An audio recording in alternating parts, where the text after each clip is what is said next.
Hello मेरे प्यारे दोस्तों, तो यार सबका स्वागत है इस सेशन के अंदर। और अभी हमें पता है कि एग्जाम बहुत ही पास आ चुका है, लगभग 1 मंथ का टाइम आप लोगों के लिए बचा है। और बहुत ही पैनिक भी हो रहे हैं बहुत सारे बच्चे की, सर ये रह गया वो रह गया। बट इन सारे सब्जेक्ट के दौर में कुछ सब्जेक्ट ऐसे हैं जो बहुत इंपॉर्टेंट रोल प्ले करते हैं, और जिनमें से वो सब्जेक्ट एप्टीट्यूड और मैथमेटिक्स है, जिसका वेटेज भी अच्छा खासा है। अगर मैं सीएस की बात करूं तो लगभग इंजीनियरिंग मैथमेटिक्स 7 से 8 नंबर के आसपास का, लास्ट ईयर तो काफी आ गया था, राइट। अदरवाइज 7 से 8 नंबर का आता है। और एप्टीट्यूड तो भाई साहब फिक्स है, 15 नंबर का सर आना ही आना है। तो 15 + 7 22 नंबर का, कट ऑफ जाता 30। इसका मतलब दुनिया में कोई भी सब्जेक्ट आप मिला लो, उन सब सब्जेक्ट से ज्यादा वेटेज इन दोनों का है। पर सबसे दुख वाली बात यह है कि बच्चा एप्टीट्यूड को और मैथमेटिक्स को सबसे लास्ट के लिए छोड़ के रखता है कि इसको तो हम बाद में देख लेंगे। बड़े शोषित बड़े नजरों से ये दो सब्जेक्ट देखते हैं सर बच्चों को। बाकी के छोटे छोटे सब्जेक्ट जिनके 3 नंबर वेटेज है, 3 नंबर का, 6 नंबर का, 8 नंबर का, उस पर बच्चा ज्यादा भावुक होता है, इसको छोड़ देता है, जबकि ये स्कोरिंग सब्जेक्ट है।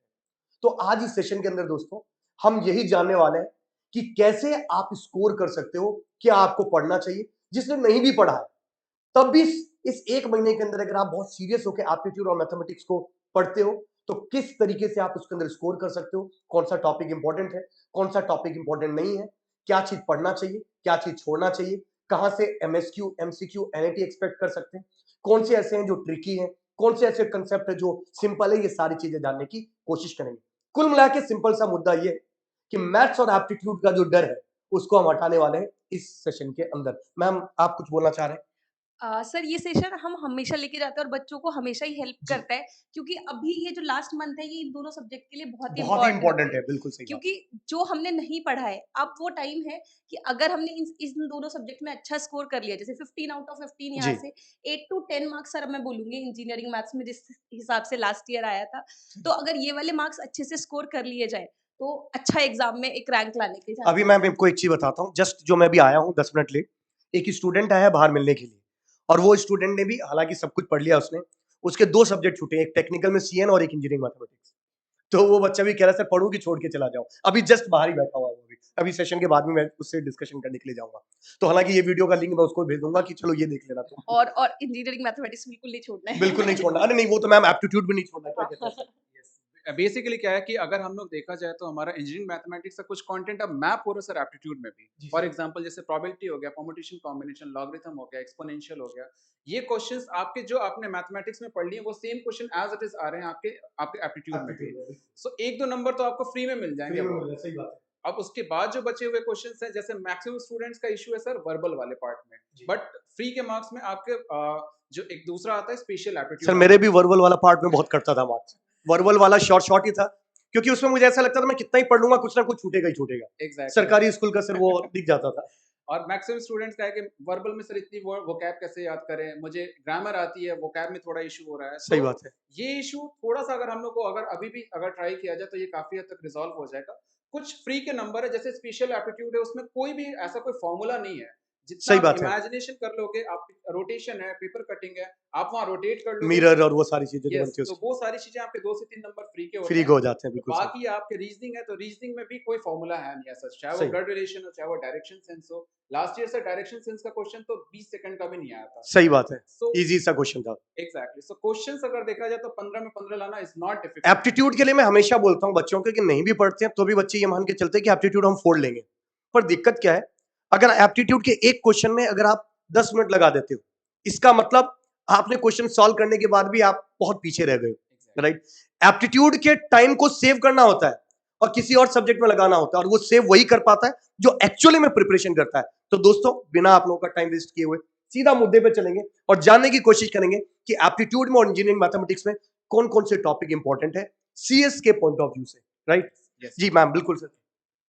Okay, so the first of all जैसे कि हम लोग देख रहे हैं कि हमारा जो फर्स्ट है वो हमारा क्वांट सेक्शन है, देन वर्बल है हमारे पास, देन हमारे पास स्पेशल है, एंड देन हमारे पास रीजनिंग है। सो इन चारों टॉपिक्स में देखा जाए तो सबसे पहला टॉपिक आता है हमारा क्वांट सेक्शन। क्वांट में हमारे पास जो इंपॉर्टेंट टॉपिक है, लॉग एक्सपोनेंशियल को हम लोगों ने इसलिए ज्यादा कर रखा है क्योंकि हमारे पास लॉग और एक्सपोनेंशियल को हम लोगों ने इसलिए थोड़ा प्रायोरिटी दे रखा है बिकॉज लास्ट के 5 इयर्स में इसके क्वेश्चंस रिपीट पर हो ही रहे हैं।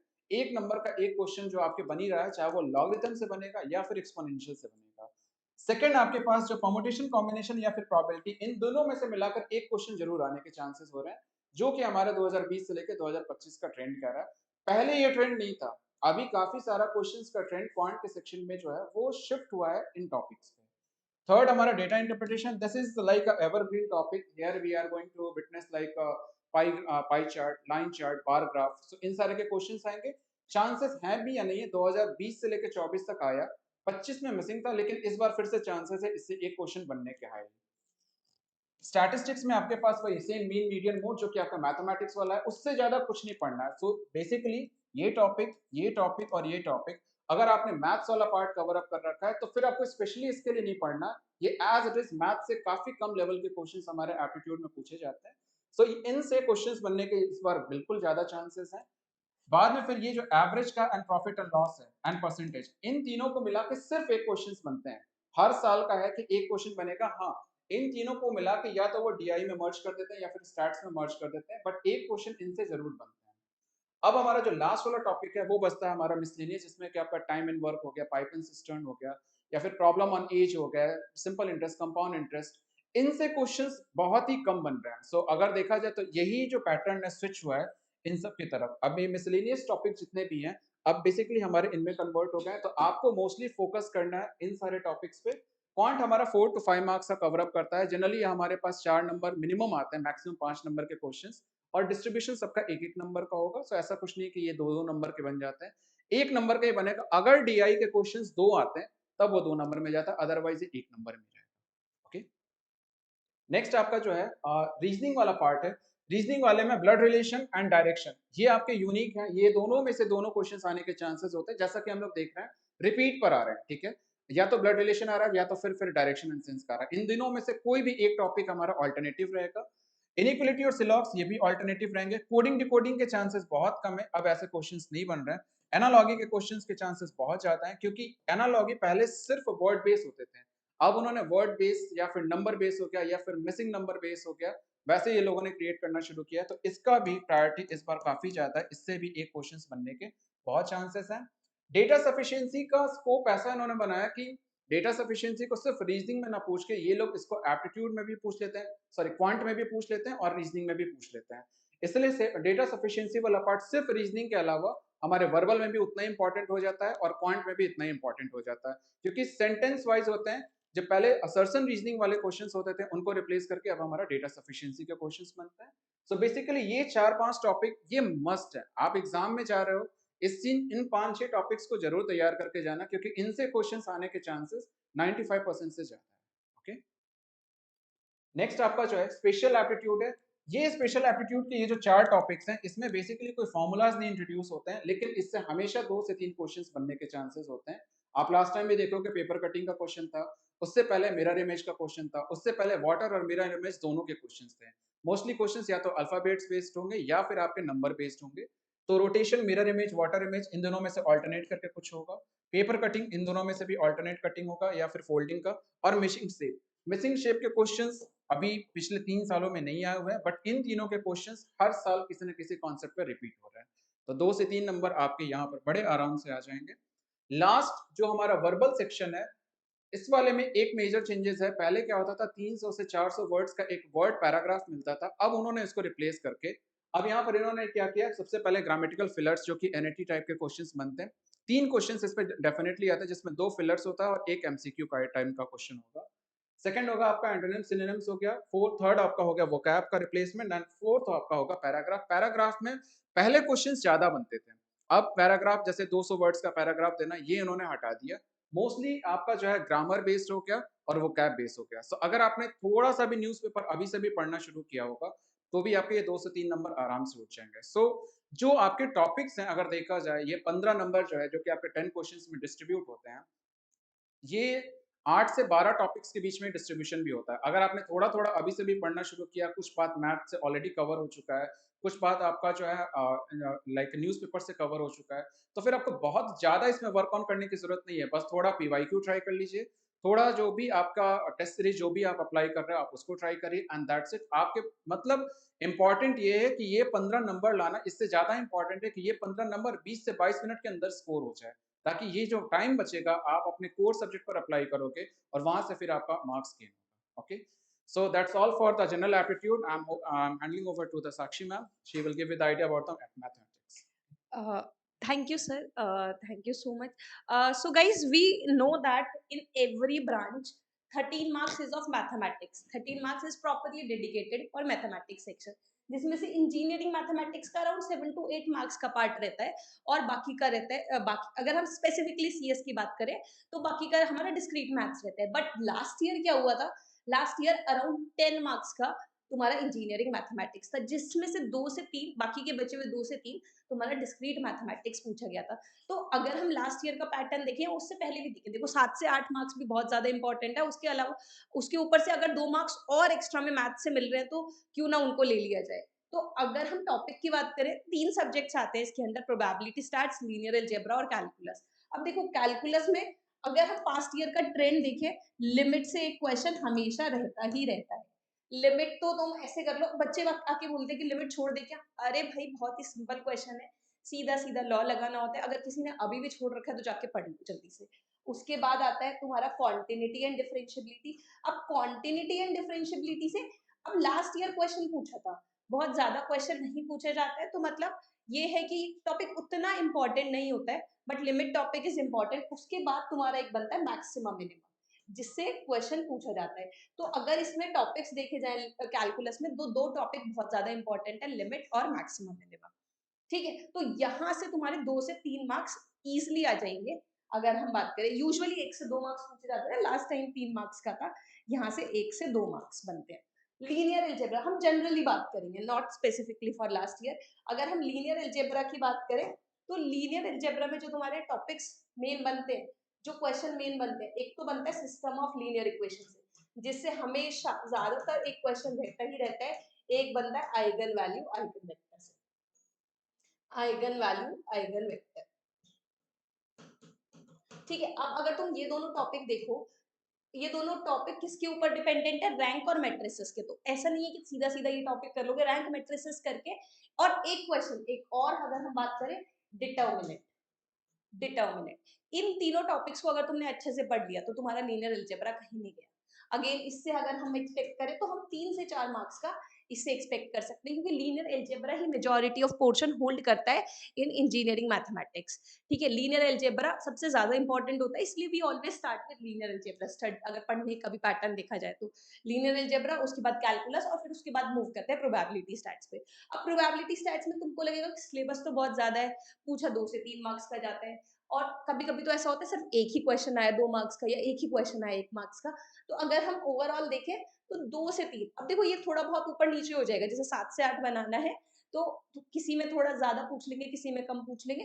तो अगर हम प्रोबेबिलिटी स्टैट्स की बात करें, सबसे पहले यू शुड नो प्रोबेबिलिटी कैसे निकालते हैं. अब देखो ये प्रोबेबिलिटी निकालना तो सब सीख ही लोगे, ठीक है. उसके बाद जो इंपॉर्टेंट टॉपिक जिससे हमेशा क्वेश्चन पूछे जाते हैं, what are those, conditional probability, और तुम लोगों ने सुना होगा बेस थ्योरम. अगर एक क्वेश्चन हमेशा इस पे रहता ही रहता है, अगर उन्हें प्रोबेबिलिटी से क्वेश्चन पूछता है तो गेट का ये फेवरेट टॉपिक है. अगर तुमने इसमें कर लिया तो आई थिंक प्रोबेबिलिटी स्टैट्स के तुम्हारे क्वेश्चन निकल जाएंगे. अब होता क्या है, ऑन एंड ऑफ अगर उनको इससे नहीं पूछना है तो ऑन एंड ऑफ वो क्वेश्चन पूछता है रैंडम वेरिएबल से. और रैंडम वेरिएबल में भी ऐसा नहीं है कि वो क्वेश्चन ऐसे जनरिक पूछता है, जैसे लास्ट ईयर जनरिक पूछा गया था कि एक रैंडम वेरिएबल दे दिया और उसके ऊपर क्वेश्चन पूछा गया था. बट यूजुअली क्या पूछते हैं, डिस्ट्रीब्यूशन से पूछते हैं, इधर इट इज एक्सपोनेंशियल डिस्ट्रीब्यूशन, इधर it is Poisson distribution, binomial distribution. तो सारे के सारे नेम डिस्ट्रीब्यूशंस के एक्सपेक्टेशन, वेरिएंस और उनका प्रोबेबिलिटी डिस्ट्रीब्यूशन याद होना चाहिए.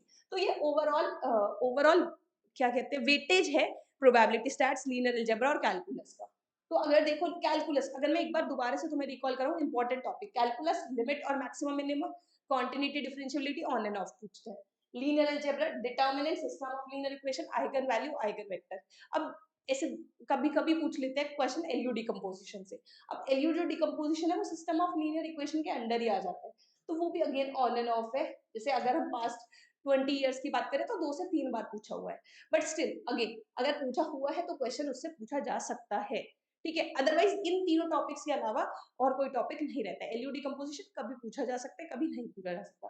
प्रोबेबिलिटी स्टैट्स, ज्यादातर क्वेश्चन अगर लास्ट 2 से 3 साल की बात करें तो बेस थ्योरम या फिर लॉ ऑफ टोटल प्रोबेबिलिटी, इससे ही क्वेश्चन पूछा जा रहा है.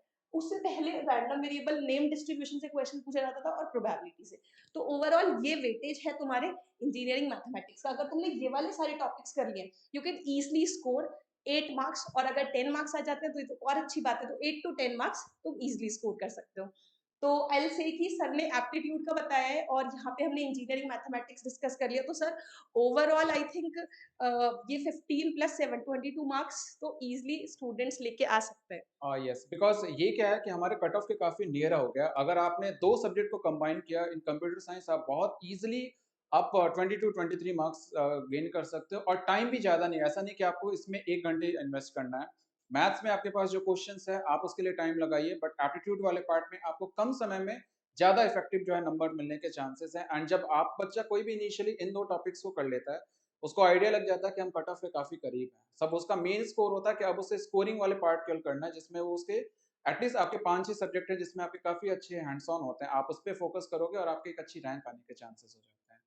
सो इनके अकॉर्डिंग अगर आप लोग अगर प्रोसीड करोगे, सो मैथ्स को और एप्टीट्यूड को आप लोग प्लीज मत छोड़ के जाना। ये इसलिए मैं बोल रहा हूँ क्योंकि नहीं बिकॉज ये हम लोग पढ़ाते हैं, इट्स बिकॉज कि ये आपको बहुत बेनिफिट करेगा। एवरी स्टूडेंट जिनके रैंक अच्छी आती है या फिर जिनके पास एक अच्छा बेटर टाइम मैनेजमेंट होता है, they never leave this topic, as because this one is the one topic which will give you the enough idea about like कैसे पूरा का पूरा एग्जाम ड्राइव होगा। एंड इसके अलावा आपके पास एक अपॉर्चुनिटी होती है कम समय में ज्यादा मार्क्स को गेन करने का। एक प्रॉपर पूरा मैनेजमेंट बना होता है, आपके पास एक माइंड सेटअप होता है कि मैं एग्जाम में जाके ऐसे क्वेश्चंस को अटेम्प्ट करूंगा, इन क्वेश्चंस को इतना समय दूंगा, वो प्रॉपर उसके अकॉर्डिंग चलेगा। बट अगर ये जब मिस हो जाते हैं फिर आपका पूरा का पूरा टाइम मैनेजमेंट बेकार हो जाता है। सो वी सजेस्ट कि आप एटलीस्ट इन क्वेश्चंस पर, इन टॉपिक्स पर फोकस जरूर करिए।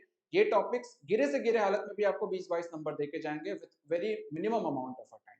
सो या दैट्स एग्जैक्टली मैम। हाँ, anything? that's all from our side, guys. Thank you for Yeah, joining. thank you so much.